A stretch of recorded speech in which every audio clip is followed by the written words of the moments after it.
Itago na lamang ang pangalan niya bilang Colette. 34 na taong gulang na siya at hanggang ngayon ay single pa rin. Mayroon siyang matalik na kaibigan, si Julia, na may asawa at isang anak na 1 taong gulang pa lamang. Habang sinusubuan ni Julia ng dinurog na prize ang kanyang anak, pabiro nitong sinabi, "Si Mister, walang humpay gabi-gabi? Napapagod na nga ako eh." Napangiti si Colette at nakisabay sa biro. "Sabihin mo kay paring Dylan, hinay-hinay lang. Masyado ka ng blooming. Nalalamangan mo na ako ha." Sagot niya sabay higop ng soft drinks upang itago ang biglang panunuyo ng kanyang lalamunan. Maayos ang ngiti niya, pero sa likod noon ay may bahid ng inggit. Tahimik niyang pinagmamasdan ng kaibigan na may pamilyang matagal na niyang pinapangarap para sa sarili. "Uy, seryoso Colette," dagdag ni Julia. Bahagyang ibinababa ang boses. "Hindi ka ba talaga napapagod mag-isa?" Ngumiti si Colette ngunit umiwas ng tingin. "Sanay na?" "Eh, ayoko na sanayin mo sarili mo sa ganyan," sagot ni Julia, bago na pangiwi ng hilahin ng anak ang kanyang buhok. "Aray, baby ha?" Nasa loob sila ng isang fast food restaurant. May batang umiiyak sa kabilang mesa. May magkasintahang abala sa pagsaselfie at may grupo ng magkakaibigan na tawanan ng tawanan. Halos lahat ay may kasamang mahal sa buhay. Si Colette, nakaupo sa tapat ng pamilyang nais din sana niyang buuin. "Ikaw, maghanap ka na ng mamahalin mo," saad ni Julia. Napatingin si Colette sa pinto ng fast food chain.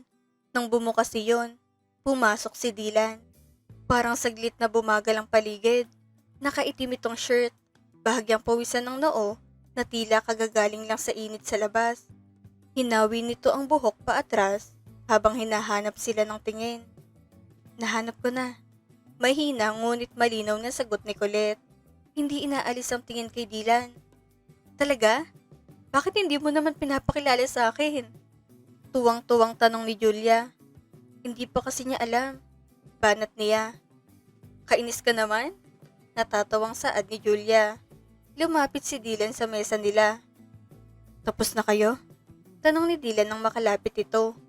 Habang pinapanood ni Colette ang tatlo, ang mag-asawa at ang kanilang anak, hindi niya maiwasang mapaisip kung gaano sila kapayapa at kabuo tignan. Para silang pamilyang nakikita sa telebisyon, may kasamang background music at slow motion.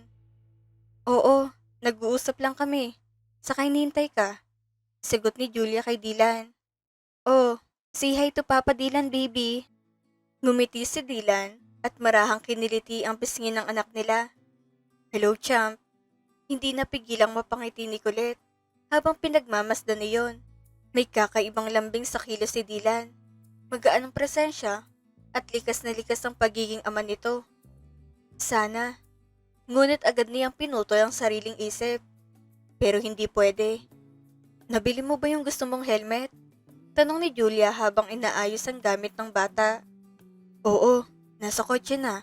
Ipapakita ko sa'yo mamaya," sagot ni Dylan. Saglit na napatingin si Dylan kay Colette. Nagtama ang kanilang mga mata. Ngumiti siya pabalik. Mahinahon lang, ngunit sapat para maramdaman niya ang tila kuryenteng dumaloy sa kanyang dibdib.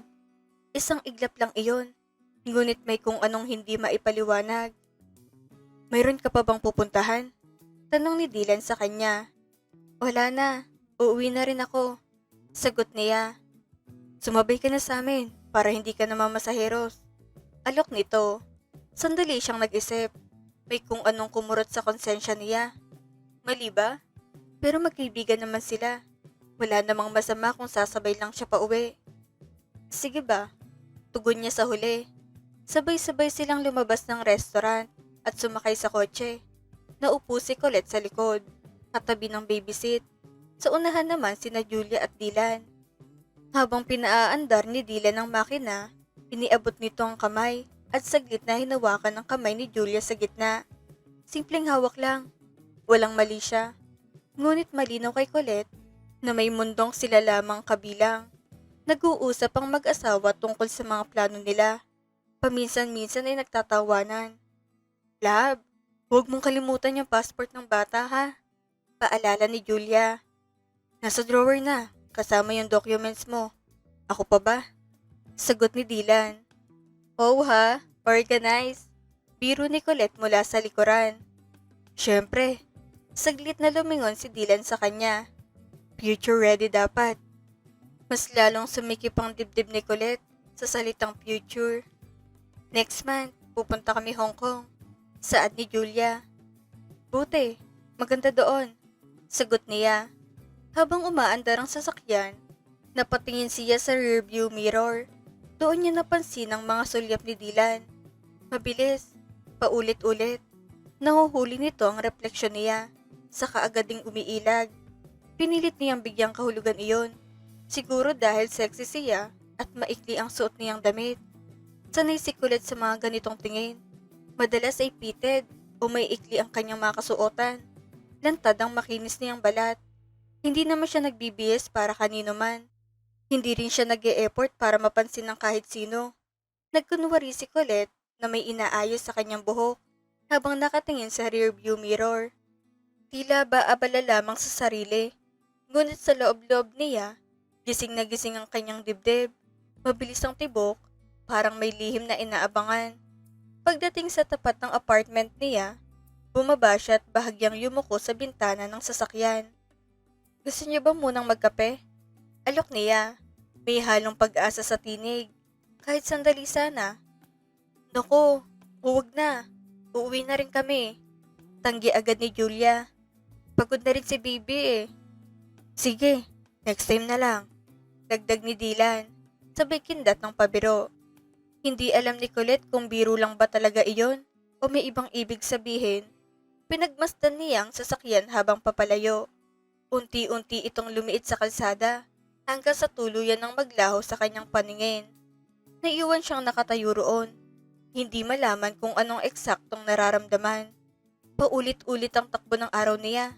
Trabaho, bahay, at pakikinig sa masasayang kwento ng relasyon ng iba. Pagpasok niya sa apartment, sinalubong siya ng katahimikan. Maayos ang lahat. Walang kalat, walang ingay, walang naghihintay. Makalipas ang ilang araw, nagpasya siyang dumalaw sa bahay ni na Julia. Hindi niya maipaliwanag kung bakit may kakaibang kaba habang nakatayo sa tapat ng pinto at kumakatok. Bumukas ang pinto. Dylan, si Julia. Tanong niya agad. Ay Colette, pasok ka. Sagot nito. Basa pang buhok ni Dylan. Tila bagong ligo. Nakasuot lang ito ng simpleng t-shirt at shorts sa pambahay. Pinapasok siya nito at pinaupo sa sala. Ilang sandali pa, nagtitimpla na ito ng kape para sa kanya. Rinig ni Colette ang mahinang tunog ng kutsarita na tumatama sa tasa habang hinahalo ang asukal. Namili lang saglit sa palengke, pero pauwi na rin siguro yon. Sabi ni Dylan habang inaabot sa kanya ang tasa. Wala ka bang pasok? Tanong niya. Umupo si Dylan sa tapat niya. Mas malapit kaysa sa inaasahan niya. Halos abot kamay ng pagitan nila. Mamaya pa, naghapdi kasi ko at may inasikaso sa bahay. Sagot nito. Ikaw, biglang dalaw ha. Naisip ko lang na kumustahin kayo. Tugon niya. Sabay ngiti na pilit na pinapakalmang sarili. Tahimik siyang sumisimsim ng kape. Sa pagitan ng mga sandali, napapansin niya ang lihim na pagsulyap ni Dylan sa kanya. Hindi direkta, kundi mabilis at pasimple. Isang iglap na tingin, saka iiwas. Naka-sleeveless siya at maikli ang suot.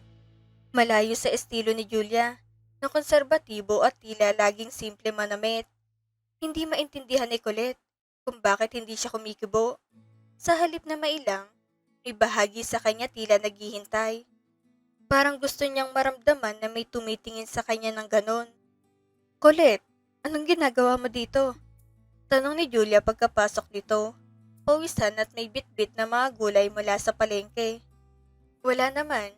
May pinuntahan kasi ko kaya dumaan na rin ako. Mabilis na sagot ni Colette. Agad siyang tumayo at tinulungan si Julia sa mga dala nito. Nagkwentuhan sila ng matagal at nauwi na rin sa bahay na panananghalian. Simple lang ang mga usapan, mga plano, mga reklamo sa presyo ng bilihin. at kwento tungkol sa bata. Ngunit isang linggo ang lumipas, nagbago ang lahat. Isang gabi, tumawag si Julia kay Colette. Umiiyak ito. May nakaparaw siyang bukol sa dibdib. Sunod-sunod ang check-up at mga test hanggang sa dumating ang araw na nagsalita ang doktor. Kailangan siyang operahan. Colette, ikaw munang bahala sa anak ko. Pakitulungan na rin si Dylan. Bili ni Julia mula sa hospital bed. Mahina ang tinig, ngunit malinaw ang pag-aalala. Mahigpit na hinawakan ni Colette ang kamay ng kaibigan. Huwag kang mag-alala. Aalagaan namin ang anak niyo. Sagot niya. Matapos operahan si Julia, kinailangan nitong manatili muna sa ospital. Ang mga magulang nito ang nagbabantay roon, habang si Dylan naman ay patuloy sa trabaho. Si Colette ang tumayong pansamantalang nag-aalaga sa bata sa bahay. Unang gabi niya roon, tahimik ang paligid. Mahimbing nang natutulog ang bata sa kwarto. May maliit na ilaw na nagbibigay ng mahinang liwanag sa pasilyo. Bandang 9:00 ng gabi, narinig niyang pagbukas ng pinto. Nandito ka na pala. Bungad niya kay Dylan habang lumalabas mula sa kusina. Gusto mo bang kumain na? Halatang pagod ito. Bagsak ang balikat at mabigat ang mga hakbang. Malalim ang buntong hininga bago siya sumagot. Ay, bakit nandito ka pa? Dapat umuwi ka na. Sabi niya. Nakakahiya naman sa'yo. Ikaw pang nag-aasikaso sa amin. Sinubukan nitong luwagan ng necktie. Ngunit tila nahihirapan sa pagkakatali. Napansin iyon ni Colette. Lumapit siya at marahang hinawakan ng dulo ng tela upang tulungan ito. Ramdam niyang init ng katawan ni Dylan, pati ang halong amoy ng sabon at pawis mula sa maghapong trabaho. Saglit silang nagkatitigan. Ayos lang no? Nangako naman ako kay Julia na alagaan ko kayo. Mahinahon niyang sagot. Matapos iyon, pinaghain niya ito ng pagkain. Sabay silang kumain sapag, habang mahimbing nang natutulog ang bata sa kabilang kwarto. Tahimik ang paligid. Ang tanging maririnig ay ang tunog ng kutsara at tinidor na tumatama sa plato habang nagsasandok si Dylan ng kanin. Ang tagal ko nang hindi nakakakain ng may kasabay. Bigla nitong sabi, hindi itinataas ang tingin. Ngumiti si Colette. Sanay ka kasi na may nag-aasikaso sa'yo. Napabuntong hininga si Dylan ng malalim. Ay, oo nga eh. Si Julia, kahit pagod, nagluluto pa rin. Ngayon ko lang nare-realize kung gaano siya kahalaga sa bahay. Hindi maipaliwanag ni Colette kung bakit may kirot na dumaan sa dibdib niya nang marinig iyon. Parang may bahagi sa kanya ang nasaktan, kahit wala naman siyang karapatan. Nagpatuloy lang sila sa pag-uusap ng gabing iyon. May isang sandaling sinabi ni Dylan na kapag naroon siya, hindi nito gaanong nararamdaman ang pagkawala sa asawa. May kung anong kumislap sa loob ni Colette sa mga salitang iyon. Parang gusto niyang huminto ang oras at manatili sa pagitan nila ang tahimik ng gabing iyon. Huwag kang mag-alala. Gagaling din siya agad. Mahinahon niyang saad. Tumingin si Dylan sa kanya. Seryosong ekspresyon. Salamat ha. Hindi ko alam kung paano ko kakayanin kung wala ka rito. Hindi siya agad nakasagot. Sa halip, inangat niya ang baso at uminom ng tubig upang itago ang biglang pag-init ng kanyang muka. Lumipas ang mga araw at mas naging madalas ang pag-uusap nila. Naging mas komportable sila sa presensya ng isa't isa. Hanggang sa makalabas na ng ospital si Julia. Bagamat kailangan pa rin itong magpagaling. Colette, salamat ha. Buti nandyan ka. Mahina ngunit taos-pusong sabi ni Julia habang nakahiga sa kama. Maputla pa ito at halatang nanghihina pa. Kapansin-pansin din ng malaking ipinayat dahil kailangan pa ng mausisang pag-aalaga si Julia at hindi iyon kayang tutukan ni Dylan dahil sa trabaho. Napagdesisyonan na pansamantala munang tumira si Julia sa pamilya nito kasama ang kanilang anak. Naiwan si Dylan mag-isa sa bahay nila. Ang bahay na dati puno ng iyak ng bata at tawanan ng mag-asawa ay naging tahimik. Hindi na rin madalas pumunta roon si Colette. Wala na ang bata at wala na rin si Julia. Isang araw, nagkataon na nagkita sila ni Dylan sa daan. Kumakain ito sa isang karinderya. Nakaupo sa mahabang mesa, mag-isa. May mainit na sabaw sa harap. Bakit yan ka na kumakain? Tanong niya, bahagyang nagtataka. Nagulat si Dylan, saka napangiti. Ikaw pala. Ngumiti rin si Colette at umupo sa tapat nito. Walang magluluto eh. Hindi naman ako sanay magluto. Sagot ni Dylan, sabay kamot sa batok na tila nahihiya. Nagkwentuhan sila sandali tungkol sa trabaho nito, sa mga follow-up check-up ni Julia at sa katahimikan ng bahay. Kakaiba pala pag walang maingay sa bahay. Sabi ni Dylan, parang walang laman. Hindi alam ni Colette kung bakit may bahagi sa kanyang gustong punan ng kawalang iyon. Napakain na rin siya roon sa karinderya. Sinabayan ito sa simpleng hapunan. Isang gabi, sinadya niyang paramihin ng nilutong sinigang. Nang maluto iyon, dinala niyang isang lalagyan at nagtungo sa bahay nila Dylan. Tahimik ang paligid at wala pa rin doon si Julia. Kumatok si Colette sa pinto.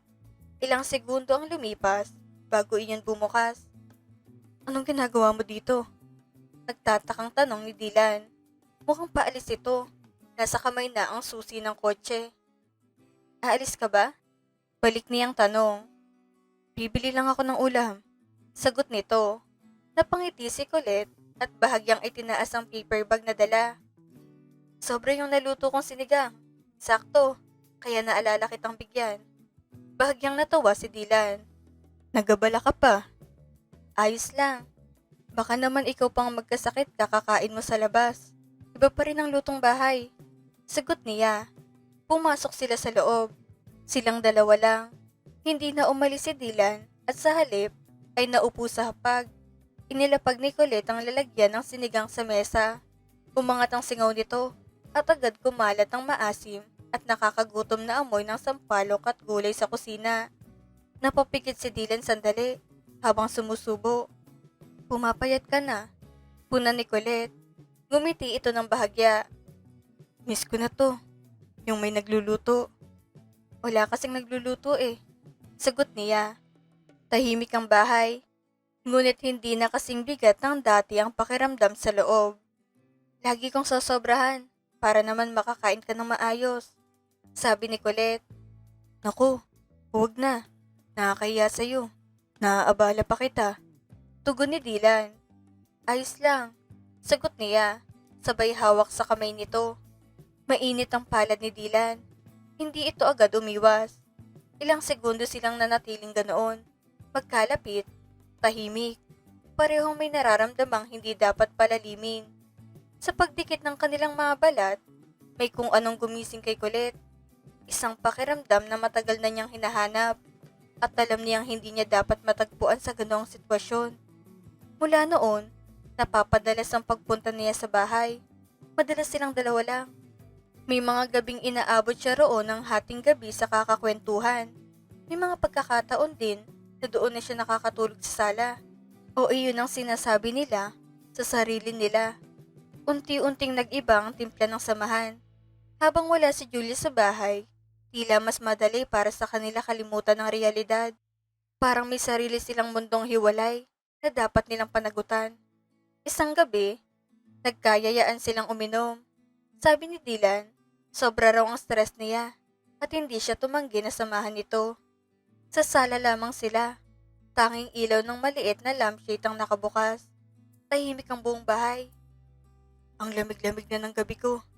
Sumbong ni Dylan habang hawak ang baso ng alak. Bagya itong natawa pero may lungkot sa likod ng tunog. Hindi ko alam kung kailan pa ulit. Pero siguro akong matagal ko pang makakasama si Julia sa kama.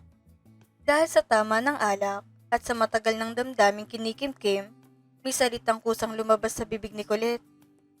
Nandito naman ako. Kung hindi pa kaya ng asawa mo, kaya ko naman. Sabi niya. Pagkasabi pa lang, naramdaman na niyang kaba. Hindi na niya iyon mababawi. Tumingin si Dylan sa kanya. Mabigat ang titig. Hindi galit. Hindi rin gulat. Parang desisyon.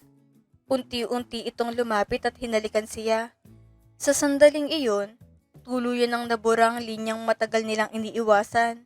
Hindi na nila inisip kung tama o mali. Ang alam lamang nila, pareho silang may kakulangan at pansamantala nilang pinupunan iyon sa isa't isa. Pagkatapos ng gabing iyon, mas lalo pang naging madalas ang pagpunta ni Colette sa bahay. Habang wala si Julia, siya ang nagbibigay ng init sa gabi ni Dylan. Matagal ko nang napapansin ang ganda ng katawan mo at lagi kitang nasa isip habang nasa tabi ako ni Julia. Minsang bulong ni Dylan habang magkatabi silang tahimik. Hindi na iyon bago kay Colette. Noon pa man ay nahuhuli na niya ang mga sulyap nito. Ngayon, hindi na nila kailangang magkunwari. Ngunit nagbago ang lahat nang tuluyan ng makauwi si Julia. "Kumusta ka?" Tanong ni Colette nang dalawin niya ito. Mas maayos ng itsura ni Julia. Nakakatayo na ito ng mag-isa. Payat pa rin, ngunit may unti-unti nang buwabalik sa kulay ang muka. "Medyo okay na ako, pero hindi ko kayang gumawa ng mabibigat na trabaho pa." Sagot nito. "Huwag kang mag-alala. Kapag wala akong ginagawa, pupunta ako dito at tutulungan kita." Masaya niyang saad, sabay sulyap kay Dylan. Isang mabilis na tingin. "Maraming salamat ha. Laking abala ng nabibigay ko sa'yo."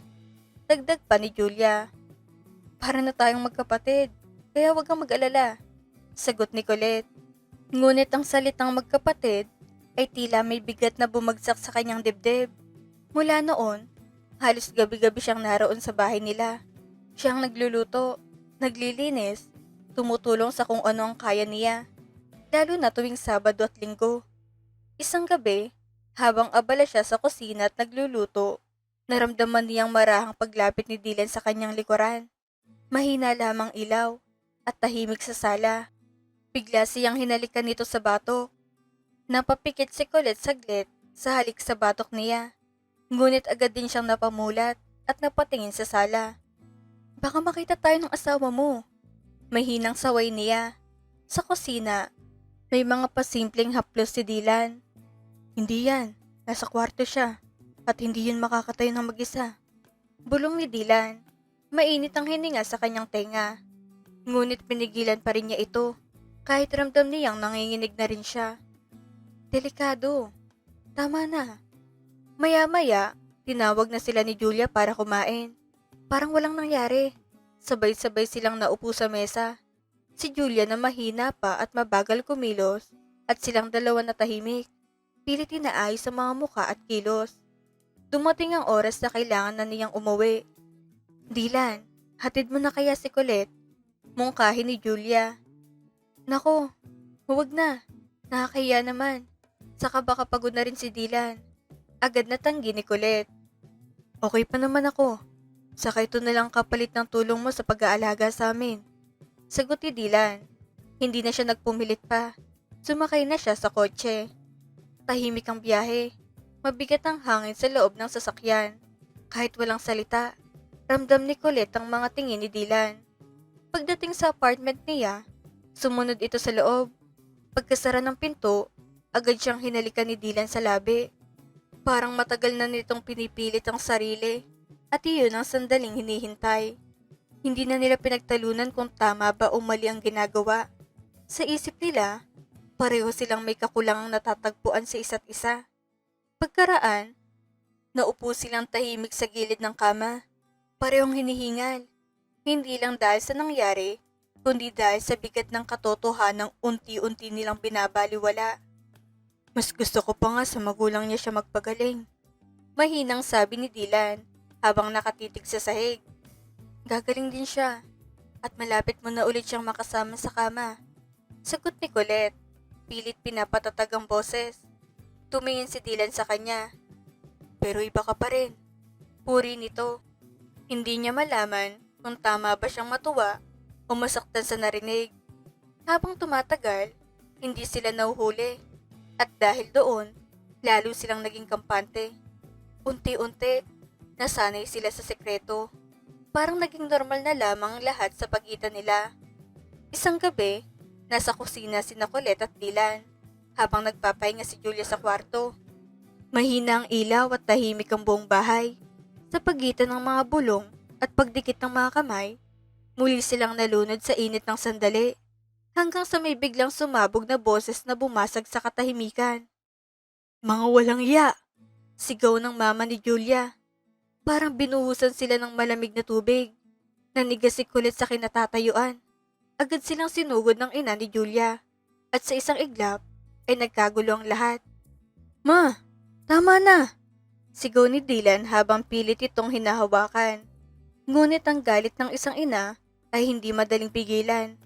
Hinaplot ng matanda ang buhok ni Colette at hinila siya pababa. Nadapa siya sa sahig. Nanlabo ang kanyang paningin sa hiya, sa takot, sa bigat ng pagkakahuli. Mama, anong kaguluhan nito? Mahinang tanong ni Julia mula sa hallway. Kumakapit sa dingding para makatayo.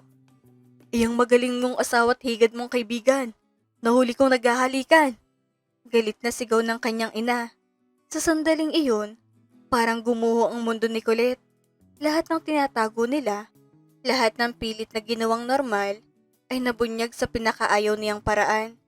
Noong gabing iyon, kahit anong paliwanag ang subukan nila, wala nang gustong makinig. Umalis ang pamilya ni Julia. Kasama siya at ang anak nila ni Dylan. Ang iyak ni Julia habang inaalalayan palabas ng bahay, iyon ang tunog na tumatak sa isipan ni Colette. Isang tunog na hindi niya kayang burahin.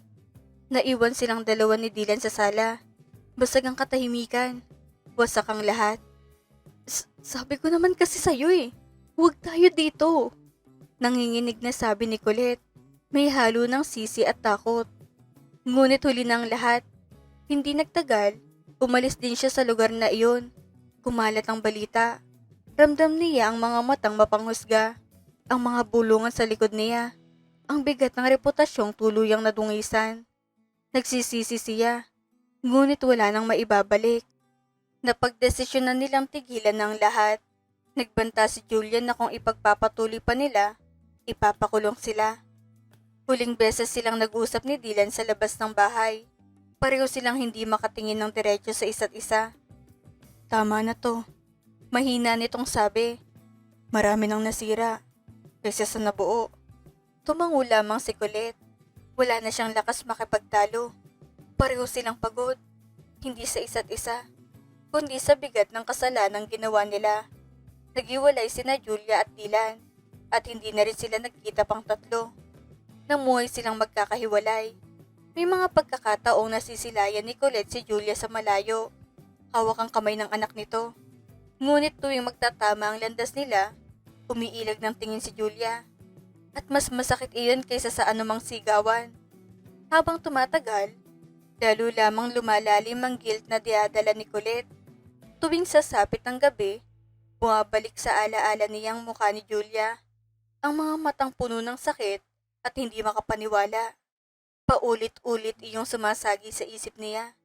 Parang eksenang hindi matapos-tapos. Unti-unti siyang naapektuhan. Siguro dahil sa inggit. Inggit sa pamilyang meron ng kaibigan niya. Sa masayang tahanan. Sa anak na matagal na niyang pinapangarap. Habang siya, nananatiling mag-isa. Nawalan siya ng gana sa maraming bagay. Sa trabaho, sa pagkain, sa pakikipag-usap sa iba. May mga araw na basta nalang tutulo ang luha niya, kahit nasa jeep siya. May mga gabi namang hindi siya makatulog. Paulit-ulit sa isip ang gabing nahuli sila. Lumala ang kanyang anxiety. Sa huli, nagpasya siyang magpa-check up. Tahimik lamang siya sa harap ng doktor. Pilit inaayos ang sarili. Ngunit habang nagtatanong ito, bigla na lamang tumulo ang kanyang mga luha. Matagal mo na bang dinadala ito mag-isa? Marahang tanong ng doktor. Tumango lamang siya. Sinabi sa kanya na nakakaranas na siya ng depresyon. Pagkatapos noon, nagdesisyon siyang umuwi muna sa kanyang pamilya. Pagdating sa bahay, napansin agad ng kanyang ina ang pagbabago sa kanya. Bakit ang payat mo na? Tanong nito. Pagod lang. Sagot niya. Hindi niya kayang sabihin ang totoo. Madalas siyang umiiyak mag-isa sa kwarto. Ilang beses niyang gustong kausapin si Julia. Ngunit alam niyang hindi ito handa. Maraming beses siyang nag-type ng mahabang mensahe. Ngunit sa huli, binubura rin. Isang beses, naglakas loob siya. Sorry. Sin lang, hindi siya tinatantanan ng konsensya. Kahit anong pilit niyang mag-move on o magpakabisi, buhabalik at buhabalik ang alaala. Parang aninong dikit sa kanya saan man siya magpunta. Umaasa pa rin siya, kahit paano, na balang araw ay mapatawad siya. Dahil ang pinakamahirap na parusa ay ang sariling isip na hindi siya pinapatahimik. Hanggang dito na lang. Nagmamahal, Colette.